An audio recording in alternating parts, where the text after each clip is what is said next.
Nothing but the truth in this proceeding. Yes, Your Honor. Salamat. Take your seats. Okay, maraming salamat po, Mr. Chair. Kay Ginoong Balatbat, sino po si Ginoong Balatbat? Kayo po yon? Totoo po ba na kayo po ay nagde-deliver po ng pera doon po sa bahay ni or sa condo ni Congressman Saldico? Will you attest to that po na totoo po yung sinasabi ng boss ninyo? Your Honor, bali ako po, isang beses lang po ako nakapag-deliver doon. Gaano karami po yon? Kung inyo po natatandaan, ilang maleta, ilang sako yung deliver po ninyong pera? Your Honor, sa pagkakatanda ko po, mga nasa 6 to 8 na maleta po. 6 to 8 na maleta. Alam niyo po ba kung magkano halaga noon? Di ba kayo sinabihan kung magkano? Wala po kaming idea. Saan po dinala? Pero alam po ninyo na pera po ang laman ng maleta po na yon. Hindi po kinonfirm na pera, so wala po kaming idea. Okay. Saan niyo po dineliver yung mga maleta na yon? Nung nasama po ako doon, Your Honor, sa Valle Verde po. Ito po ba yung bahay ni ni Congressman ako sa Valle Verde 6? Bahay po siya pero hindi ko po alam kung kay Senator. Sino po ang sumalubong po sa inyo doon? Mga tauhan po yung nandun, Your Honor. Mga tauhan. Wala pong resibo na parang acknowledgement receipt or what? Basta i-deliver nyo lang po doon? Hindi ko po alam, Your Honor. Alright, may papakita po kami slide ng bahay po. Ano po, kung ito po yung bahay na sinasabi ninyo na dineliver po ninyo sa bahay ni Congressman Saldico. Pakilagay po yung bahay. Kung ito po ba, ma-confirm lang po. Your Honor, magkaiba po yan, Your Honor. Magkaiba? Opo. Okay. Yung sasakyan ho na yan, alam niyo ho yan? Yung NFI 6319? Your Honor, bali yan po yung nag-pick up po ng... Yan po kasi, Your Honor, yung sa Fairview po. Ano naman yung sa Fairview? Bali yan po yung dinadala namin ni Christian ng... Dinadala po na? Mga maleta din po yung dinadala namin. So, hindi lang po isang beses. Kasi kung dinadala po namin, sabi nyo, iba naman po ito. So, ibang sasakyan naman po ito. Opo, Your Honor. Bali po kasi yung sa sinasabi nyo po na yung sa Valle Verde po, isang beses lang po nakapagdala doon eh. Yung sa ano po, yung ito? Iba po yan nung ano eh. Sino po ang diniliberan na naman ninyo ng pera dito? Itong gamit yung sasakyan na ito? Hindi, Your Honor, hindi po kami ang may gamit ng sasakyan na yan. Pero kasama po yan dyan sa inyong office, itong NFI 6319? Hindi po. Bali po, yan po yung sasakyan ng kumuha ng mga maleta. Yan po. So, Opo. nag-exchange lang kayo. Galing po sa sasakyan ninyo, inilipat nyo po dyan. Bali sila po yung kumuha sa sasakyan namin. Saan po ang nangyari itong transaksyon na ito na palitan, na ikarga from your sasakyan to that sasakyan? Saan po nangyari ito? Sa Phoenix Petroleum po, sa Dahlia Street, Fairview po. Doon po nangyari yung palitan. Opo. Na inilipat sa inyong sasakyan yung pera. Okay. Opo. Alright. Babalikin ito mamaya. Mr. Christian, ikaw naman po, ilang beses o kayo nakapag-deliver ng pera po sinasabi ni D. Alcantara? At kani-kanino po ang inyong pinag-deliveran? Doon po sa Dahlia po, 7 beses po. Dahlia? Opo. Ano po yung Dahlia? Yung ito pong binanggit ni... Sa Fairview? Opo, Fairview po. Okay. Ilang maleta naman po yung diniliver nyo ho doon? Per deliver po, nasa 8 to 10 na maleta po. 8 to 10 na maleta. Nagtina-transfer din po ninyo? Hindi. Opo. Kasama ko po si Mr. Andre. Kasama si Engineer Alcantara? Si Andre po. Si Andre. Ako po yung driver niya. Para kanino daw po yun?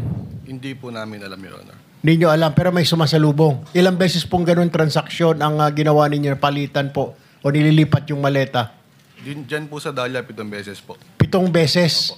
Ano yun? Buwan-buwan? Linggo-linggo? Magkakaibang araw po, Your Honor. Pero sa loob ng isang buwan? Hindi po. Mga ilan? Pagitan? Ilang buwan? Ilang araw? Sa November po, 5 beses po. Tapos meron pong January tsaka March po. November, January, at saka March. D. Alcantara, will you confirm? November, January, at saka March? Posible po, Your Honor. Hindi ko lang po talaga ma-recall. Saan galing po itong pera? Advance po ba ito ng mga kontraktor? Kasi, Your Honor, pinag-uusapan pa lang yung budget ng November. May budget na po kaagad si Congressman ko. Advance po, Your Honor. Actually, yan po... Advance payment. Yung sa sinasabi niya pong 6-7 maleta, approximately mga magkano pong pera ang laman nun? 6 na hanggang 8 maleta. Normally po ang isang maleta, nagre-range po from 30 to 40 million. Pagkakatanda ko po. Kasi nilalagyan po namin ng numero yon para po for total. Normally po, mga 30 to 40. Pinakamababa na po yung, pag maliit po yung maleta, mga nasa 25. Meron pong, hindi ko po matandaan kung meron po kaming isang maletang malaking-malaki na kaya po yung 50. Pero bihira po yung 50. 30 to 40 po normally ang isang maleta po. Ang for the information po, yan pong pictures na yan, hindi rin po namin talaga alam kung saan po sila magpapalitan. Pero ang pagkakatanda ko po, yan po yung mga, hindi po kay Kong Saldi yung delivery na yan. Dahil ang kay Kong Saldi po ay puro sa Valle Verde at sa BGC. Sino po yan? Ang delivery na po yan po yung di-deliver po kay Yusek Bernardo. Tingin ko po. Bakit sa Fairview po? Hindi po namin alam. Meron lang pong binibigay na number. Tapos inuutos ko po dun sa chief of staff ko, kay Carlo. And si Carlo na po ang nakikipag-usap sa mga driver. At hindi ko po, kahit po ako, si Engineer Bryce, si Engineer JP, hindi po alam kung saan po talaga ang location po. Basta yung number lang po, kukontakin lang po ni Engineer Carlo na ibinigay po sa akin, binigay ko po sa kanya. Then siya na po yung magpe-prepare and then iutos na po sa, di ba si Carlo ang nag-ano sa inyo? Dalawa. Sino po si Engineer si Carlo po? Sino Siya po yung chief of staff ko na kumukuha po sa proponent po. So, nandiyan po ba si Mr. Carlo? Naimbitahan po ba, Mr. Chair? Alam ko, Pwede po ba matanong natin? Kasi parang, so si Carlo ang tinatawagan po ng proponent. hindi po. Nagte-text sa proponent. Ako po ang nag-uutos po. Ako po ang kausap po. Upon the instruction of the proponent. Huwag na natin sabihin proponent, nalilito ang tao, politiko, Yes, Your Honor. congressman o senador. Ganun po ba yun? Yusek Bernardo and Saldico lang po ang kausap. Si Yusek Bernardo. Kasi may nasabi po silang Congressman Saldi, ito po si Balatbat kanina. Opo. Nung nagdi-deliver na po sa Valle Verde, sabi ko nga po sa statement ko, Sir, Your Honor, meron pong times na dalawang beses po sa BGC sa parking. Tapos po, and the rest po is sa Valle Verde po, na bahay po dun sa, hindi ko na po kung talagang kanya. Sinasabi po ni Ginoong Christian ay 7 beses daw po. Panay kay Bernardo lang po ba yon yung delivery na yon? Or may mga congressman po doon at senador? Ay, ako po, Your Honor. Opo, yung sinabi po ni Christian kanina, 7 times po siya nag-deliver. Kay Congressman Saldi po, nakakasama po yung ilang driver po doon. Minsan po kasama po ko, minsan sila na lang po dahil alam na po nila. Doon po sa kay Yusek Bernardo, tingin ko po, ito po yung lugar na yan. Kasi po, putol-putol po iyan eh. Hindi naman po biglaan po, Your Honor. Okay. Paano nila nalalaman na na-deliver na? Baka mamaya, tinakbo na ng inyong driver. Meron ba kayong confirmation na natanggap mo na ba, boss? Nakatanggap mo na ba, Kong, yung pera? Nandyan na, 7 maleta? Paano po ninyo nasasabi sa kanila? Your Honor, ang instruction po ni Carlo, instruction ko po sa kanya, yung pagbibigyan po dito sa Fairview. Actually, parang nagpapapicture pa yata sila. Pero hindi ko po kilala yung tao. Yun lang po yung pinadala po doon. So, pinagkakatiwalaan nyo sa tao na hindi kilala? Yun po kasi yung binigay po na number. Pangalan at number? Po, opo. Nung politiko o nung ni undersecretary? Yes po, Your Honor. Alright, okay. No, Senator Erwin, no, kasi we have the whole day to do this. Bibigyan namin kayo ng extra 2 minutes. Everybody for that matter, no? Kung gusto niyo i-avail yung additional 2 minutes, tuloy-tuloy lang para mas mahaba. Hindi naman tayo constrained sa oras. So, you may continue. Thank you, Mr. Chair. Si Carlo Rivera, nakapanumpa ka na ba or this is your first time here? Naka-attend na po ako last hearing. Nanumpa ka na ba? Apo, yes po. Nanumpa ka na rin. Okay, Carlo Rivera. Yung pinag-deliveran mo ng pera sa Valle Verde, sino po? Si Congressman ba mismo ang tumanggap? Yun po, inuutos lang po namin sa driver. Sila po ang nagdi-deliver po doon. Yung driver. Opo. Ay yung po ang doon sa Dahlia, sa Fairview. Yan po is bibigay lang po sa akin ni D.E. Henry yung contact number. Then forward ko po sa kanila. Sino yung nakakausap mo po sa contact number? Number lang po yung binigay po sa akin. Then forward ko po sa driver. Sila na po ang nag-uusap. So hindi mo actually alam kung sino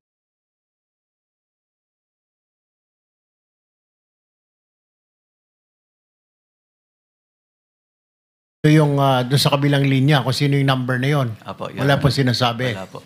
Alright. Balikan ko mamaya, Mr. Chesico, sa second round ko. Puntahan ko lamang po si Ginoong Bryce Hernandez. Mr. Bryce, yung pinagsasabi po ni Yusek Bernardo, tama naman po. Agree po kayo o may kulang? Your Honor, parang kulang po yung commitment na binanggit po ni Yusek Robert. Kasi as per instruction po sa amin ni Boss Henry, nasa 25% po ang pinapaprepare na obligasyon. Okay, pero yung sinasabi po niya kasi 15% para kay Ulay Bar daw. Pero every time po ba 25 yung binibigay niyo lahat? Pag po gano'n na senatorial funds, minimum po yung 25%, nagiging 30 pa nga po. Pag sa senador dinideliver? Sa tao, staff po ng yes po. Staff po ng senador Yes po. dinideliver. Yes so po, nasa Your Honor. 30. Yes po. Yung mga tao po nabanggit niya na bago ngayon, tama po ba yun? Or ngayon nyo lang po narinig? Your Honor, ngayon ko lang po nadinig yun. Hindi ko na po abot yun, Your Honor. Balikan ko po si Engineer Alcantara, itong mga tao pong nabanggit, sina Chis Escudero, sina Nancy Binay, Bong Revilla, personal na po ba ninyong na-meet ito? Or paano po, naka-text ninyo? Hindi po, Your Honor. Ngayon ko lang po narinig about Escudero, Binay, yung Bong Revilla po, yung 300 million, si Yusek Robert po ang nambagin sa akin na sinabi ko po sa affidavit ko po. Wala po akong komunikasyon, hindi ko po sila nakakausap. Ang kausap ko lang po ay si Yusek Bernardo po. Okay. At one point, nakapunta ka sa birthday party o alam mo yung mga kababayan ho natin, baka may mga litrato po, nandun po kayo sa mga birthday, sa mga kasalan, what have you. Wala po. Doon lang po sa okasyon ni Senator Jinggoy na sinama nga po ako ng mga dating kasamahan ko po. Nagpa-picture lang po ako. Kahit naman po, kung sino po yung nakita ko doon, ang tanda ko po. Kahit po kay, sino po yung tumakbong senador na Dagon, attorney, Dagon, yung po. Nagpa-picture pa po ako doon eh. Okay. Yung attorney, Gadon. Attorney Larry Gadon. Opo, nagpa-picture pa po ako. Basta kung sino po yung nandoon, picture lang po ako. Alright. So Bryce, mali po yung sinasabi ni Yusek. So parang kulang kasi sinasabi niya 15% lang pero kayo ini-impake niyo 25%. Opo, minimum po yun, 25%. So sa palagay mo, doon sinabi niya po, nasaan kaya napunta po yung 10%? It's either po kay Boss Henry o kay Boss Robert. Hindi po sa akin. Okay. Pero 25 sigurado ka? Opo, Your Honor. Okay. Alright. Dito po kay Ginoong JP. JP, agree? Yun po sa sinabi ni Yusek Bernardo. Tama po?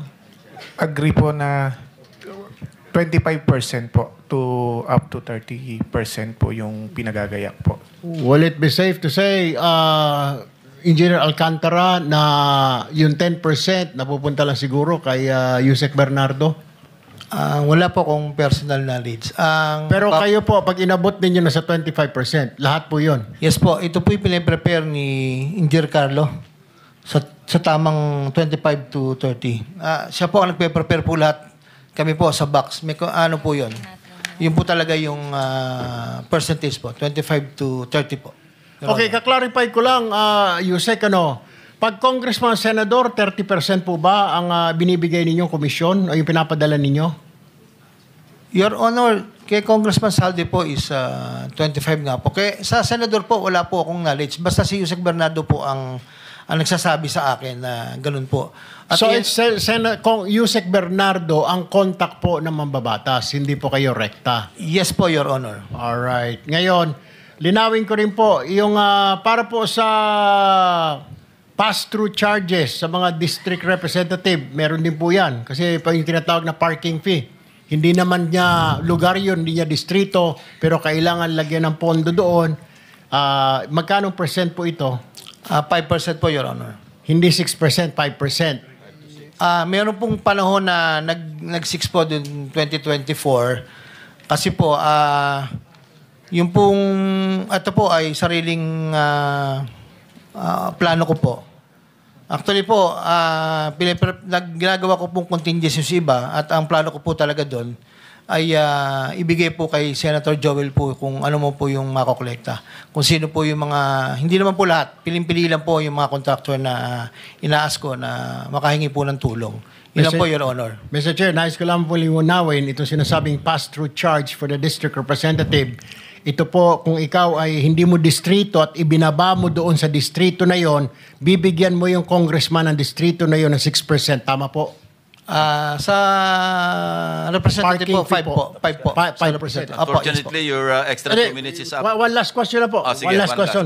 Total po nito dahil may District Engineering Office 8.5%, COA 1%, Contractor 5%, Losing Bidder 3%, Actual Project Implementation 30%, 83.5% po. Tama po. Ang binabawas po sa pagbinaba ang pondo. So magkano po natitira nila sa pondo sa mga commitment? Commitment po, yun po, yung 25 to... Lahat-lahat po, lahat-lahat, pati sa inyo na po. Bilisan na lang po natin. Commitment po sa back po ay... Kaya nga po, estimate na lang sir, magkano natitira para sa proyekto? Magkano po? 30 to 35 po. 30% na lang to 35. 30 to 35. Normally Dahil po. yung 65% na sa commitment lahat. Sa taxes po and commitment. Yes, sir. Taxes and commitment. Pero mas Yes, po. marami yung commitment. Yes po. Thank you. Salamat po. Thank you. Senator JB Ercito is recognized. Thank you, Mr. Chair.